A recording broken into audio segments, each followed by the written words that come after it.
पाकिस्तान के इस वक्त मुआशी हालात ये हैं कि खुदा ना खास्ता किसी से कोई भी जंग हो गई तो हमारे पास 4 दिन से ऊपर का पेट्रोल ही नहीं है।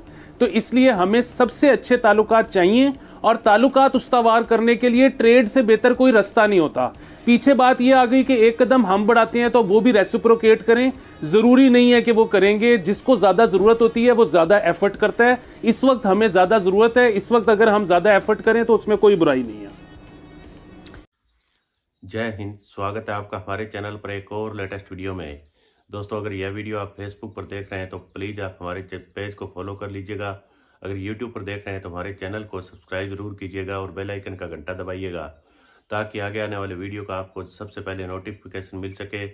और दोस्तों, बात रही जिस तरह पाकिस्तान की, पाकिस्तान अब IMF से पहली किस्त लेने जा रहा है, लेकिन उसके बाद अब पाकिस्तानियों की चीखें निकलना स्टार्ट हो जाएगी और एकदम से कहा यही जा रहा है कि पाकिस्तान में 50 रुपये से ज़्यादा डीजल पेट्रोल के दाम बढ़ाए जाएंगे। तो इसके बाद पाकिस्तानियों की चीखें निकलेगी और पाकिस्तान के एक बार फॉरेन मिनिस्टर ने किस तरह से देखिए लंदन में खड़े होकर भारत से रहम की भीख मांगी और कहा है कि हमें भारत के साथ ट्रेड शुरू कर लेनी चाहिए। इस पर पाकिस्तानी मीडिया भी देखिए किस तरह की अपनी राय रख रहा है और पाक मीडिया कह रहा है कि हमारे पास अगर भारत के साथ किसी भी तरह की कोई जंग का माहौल होता है तो 3 या 4 दिन से ज़्यादा टैंकों में तेल ही नहीं है, तो इससे अच्छा है कि हम भारत के साथ किसी भी तरह गिड़गिड़ा कर अपने रिश्ते सुधार लें और भारत के साथ ट्रेड की जाए ताकि हमें कुछ सस्ती चीज़ें भारत से मिल सके। अब पाकिस्तान में महंगाई का आसमान पाकिस्तानियों पर टूटने वाला है। तो दोस्तों, इसको लेकर अब पाकिस्तानी पहले से ही डरे सहमे हुए नजर आ रहे हैं। तो चलिए इस पर पाक मीडिया किस तरह की प्रतिक्रिया आ रही है हम आपको इस वीडियो में दिखाते हैं। इससे पहले वीडियो को लाइक जरूर कीजिएगा।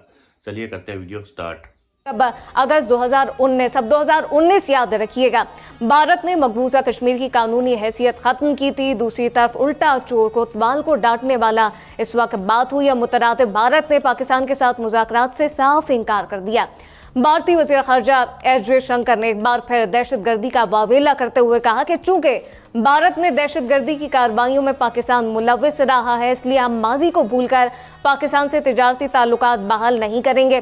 भारतीय वज़ीर ख़ारजा एस जयशंकर ने पाकिस्तान को सनती तौर पर दहशतगर्दों की सरपरस्ती करने वाला मुल्क करार दे दिया है।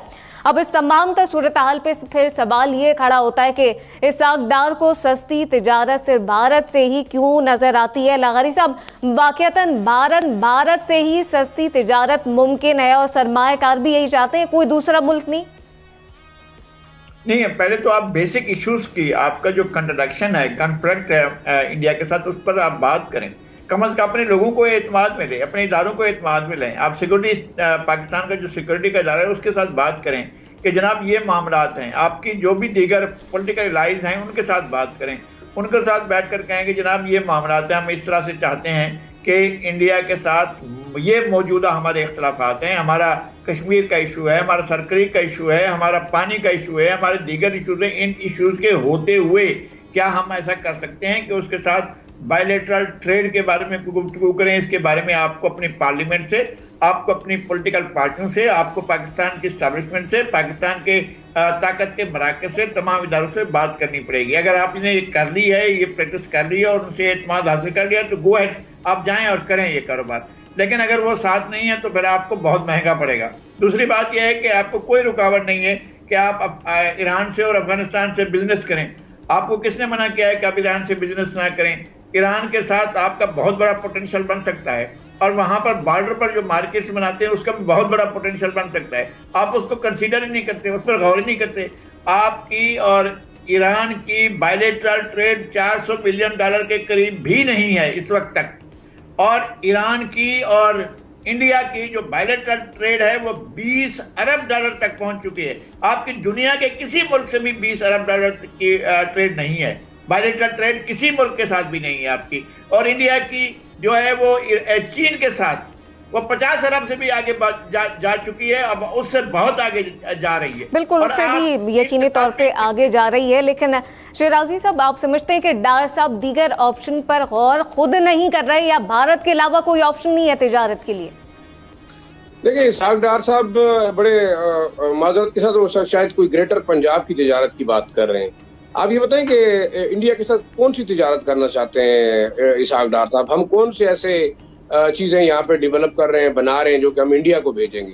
उनकी तिजारत का तो मकसद ये है कि इंडिया से जो चीजें आएंगी, पान, सुपारी और इस टाइप की चीजें जो कि स्मगल होकर भी आती हैं और बाकी जो है ट्रेड रूट के भी ये करना चाहते हैं। दूसरा एक आम नुकता जो लगारी साहब ने कहा और वो उसमें यही है कि आप ये बताएं, सेंट्रल एशियन स्टेट्स आपके पास बहुत बड़ी मार्केट है, अफगानिस्तान बहुत बड़ी मार्केट है। अभी कल ही एक जो पाकिस्तान का ट्रेड डेवलपमेंट अथॉरिटी के सरबराह हैं अफसर मंडीवाला, उन्होंने कहा कि 25 तारीख को एक जो है वो डेलीगेशन जाएगा 25 मार्च को अफगानिस्तान, और अफगानिस्तान के साथ हम रिकनसाइल करेंगे तिजारत को। आप देखें, मेरा ख्याल में बहुत बड़ा सेंट्रल एशिया का गेट वे है पाकिस्तान। अगर इस वक्त हम तिजारत शुरू करेंगे सेंट्रल एशियन कंट्रीज के साथ थ्रू अफगानिस्तान। दूसरा आप देखें, $5 बिलियन का जो हमारा सालाना अफगान ट्रांजिट ट्रेड था वो अब इस वक्त ईरान के कब्जे में चला गया है, क्योंकि हमारी गलत पॉलिसीज और कराची पोर्ट ट्रस्ट और साथ साथ हमारे बॉर्डर और लाइन ऑर्डर की इशू की वजह से अफगान ट्रेडर जो है वो चला गया है वो बंदर अब्बास, और वो ट्रांजिट ट्रेड का माल जो है वो भी ईरान से आ रहा है। बाकी आप देखें, आपने पॉलिसी कौन सी अपनाई है। इसहाक डार साहब का अपना कोई मंसूबा होगा। सवाल यही होता है ना कि इसहाक डार साहब कौन सी तिजारत करना चाहते हैं, ये एक बड़ा अहम इशू है। दूसरा हमने ये देखना है, देखें फिर हमने पंजाब से ऊपर करके सोचना है। हमेशा पंजाब और पंजाब सर्कल अगर आपकी पॉलिसी फेडरल गवर्नमेंट की होगी, और इसहाक डार साहब का मेरे ख्याल में कोई दूसरा ऑप्शन है नहीं। रेलवे का बेड़ा गर्क है। आप देखें, जो रेलवे है वो आपकी जो अंग्रेज के जमाने में बनी, उसके बाद 4 आने की रेलवे ट्रैक जो है वो कभी भी दूसरे सूबों के अंदर नहीं बिछाई गई। तो आप अगर पंजाब सेंट्रिक पॉलिसीज के ऊपर चलते हुए सिर्फ पंजाब का सोचते हैं तो मेरे ख्याल में इसहाक डार साहब का विजन जरा ओपन होना चाहिए। उन्हें बैनुल अक़वामी तिजारत की बात सही विजन जरा ओपन होना चाहिए। लेकिन मतलब आप समझते हैं कि दीगर ऑप्शन है या नहीं है, लेकिन ईरान भी है, अफगानिस्तान भी है, मार्केट तो बहुत बड़ी है, तो फिर ट्रेड के लिए या फिर सस्ती तिजारत के लिए भारत ही क्यों है डार साहब की जानिब से? मैं जी बड़ी जसारत करने लगा हूँ, अपने दोनों सीनियर्स से थोड़ा सा डिसएग्री करने लगा हूँ। मेरे ख्याल से आप अपना हमसाया बदल नहीं सकते। अगर हम अपना हमसाया बदल सकते हैं या इंडिया अपना हमसाया बदल सकता है, बोरिया बिस्तर उठा के जा सकता है, कहीं और बच सकता है, तो ठीक है, कर ले।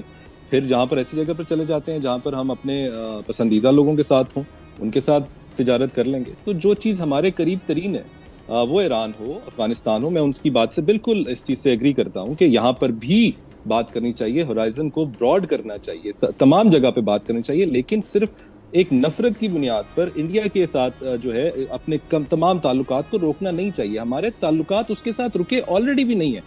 आप देखिए 2023 में तकरीबन 6,500-7 हज़ार इंडियन सिख और हिंदूज आए थे पाकिस्तान में अपने मजहबी रसूमात अंजाम देने, फेस्टिवल्स एंजॉय करने।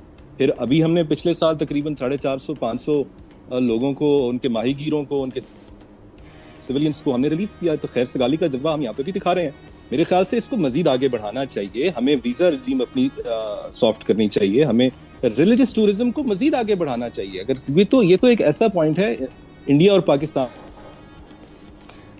सही अली, आप समझते हैं खैर सगाली सिर्फ पाकिस्तान की जानिब से ही हो रही है, लेकिन जिस तरह से हम्माद मकामात हैं जो कि हम दोनों की तारीख के लिए बहुत इंपॉर्टेंट है। सही, जिस तरह से हम्माद अली कह रहे हैं कि खैर सगाली दोनों जानिब से ये यकीनी तौर पर यकीनी फिर तो होनी चाहिए, लेकिन भारत तो नहीं चाहता। भारत कह रहा है कि पाकिस्तान जो है वो दहशतगर्द मुल्क है, हम सनती तौर पर दहशतगर्दों के साथ ताल्लुकात नहीं बहाल करना चाहते। डार साहब कहते दिखाई देते हैं नहीं जी, सस्ती तिजारत सिर्फ भारत से मुमकिन है। दूसरी बात आ गई आपके जो ये है इंडिया से ताल्लुकात वाली और ट्रेड वाली। देखें, पाकिस्तान के इस वक्त मुआशी हालात ये हैं कि खुदा ना खास्ता किसी से कोई भी जंग हो गई तो हमारे पास 4 दिन से ऊपर का पेट्रोल ही नहीं है। तो इसलिए हमें सबसे अच्छे ताल्लुकात चाहिए, और ताल्लुकात उस्तावार करने के लिए ट्रेड से बेहतर कोई रास्ता नहीं होता। पीछे बात यह आ गई कि एक कदम हम बढ़ाते हैं तो वो भी रेसिप्रोकेट करें। जरूरी नहीं है कि वो करेंगे। जिसको ज्यादा जरूरत होती है वो ज्यादा एफर्ट करता है। इस वक्त हमें ज्यादा जरूरत है, इस वक्त अगर हम ज्यादा एफर्ट करें तो उसमें कोई बुराई नहीं है।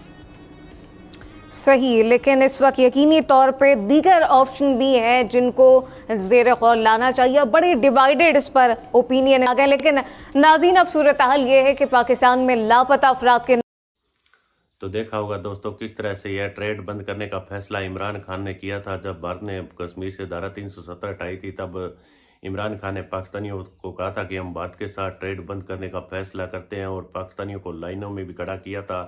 जुम्मे वाले दिन यह सड़कों पर खड़े भी होते थे, लेकिन वह सब भी चला गया और इमरान खान भी पीएम पद से हटकर आज जेल में पहुंच चुका है। अब तो दोस्तों इमरान खान की पार्टी भी टूट चुकी है, सब कुछ पाकिस्तान के लिए बदल चुका है। अब मौजूदा सरकार जिस तरह की है वह आए दिन रिकॉर्ड तोड़ कर्जे तो इमरान खान ने भी लिए थे, लेकिन कर्जे लेने में यह सरकार भी पूरी तरह से माहिर है और पूरा पाकिस्तानी आर्मी के सामने यह लचीलापन भी दिखाएंगे, चाहे कितना भी इनको जलील किया जाए, लेकिन यह फिर भी सत्ता में बने रहने के लिए तैयार रहेंगे। तो इससे अब दोस्तों सबसे बड़ा नुकसान आम पाकिस्तानी को होगा, क्योंकि दोस्तों ये बड़े बड़े नेता जितना भी कर्ज लेता रहेंगे उतना ही आम पाकिस्तानी उलझता रहेगा। तो दोस्तों आपको क्या लगता है, पाकिस्तान कब तक डिफॉल्ट कर जाएगा? कमेंट करके ज़रूर बताइएगा। मिलते हैं अगले वीडियो में, तब तक जय हिंद, वंदे मातरम।